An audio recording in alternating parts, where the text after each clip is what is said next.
Hi everybody, this is Miss Astro again.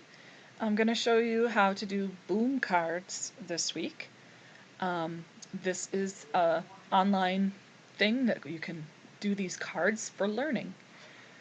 So you're going to start by clicking the link in your letter or typing in wowboomlearning.com in your address bar.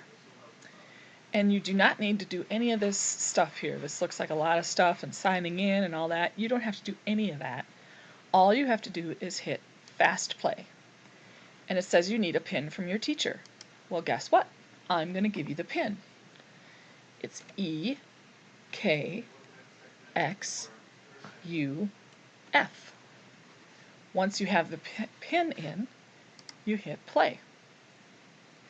The boom cards this week for you, 4th graders, is going to be about recorder. Yay!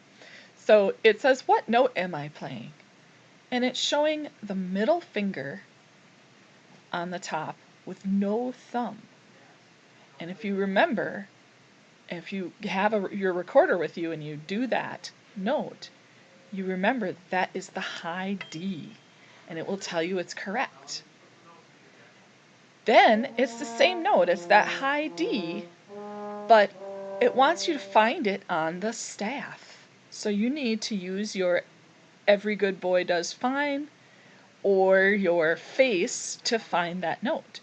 So let's see here. It's a high note, we know that. So it's got to be high on the staff. So some of these that are way down here, those aren't going to work. So this one looks pretty high. Let's see. Every good boy does. That's a D. Okay? So you're going to go through and do all these cards, and when you click on the answer that you have, it's either going to say correct or it's going to say something else. So I'm going to do one wrong here. Oops, it says, oops, that's not it, and it's going to cross that one out for you. So you need to find the correct note that has all the holes. Okay? And I'm going to let you go ahead and do the rest of this. I don't want to do it all for you. Have fun, and I hope you're doing well. Remember, you can still do your ribbon songs. Either send me a video or send me a quick email and we can get on Google Meet and you can play for me live. Have fun!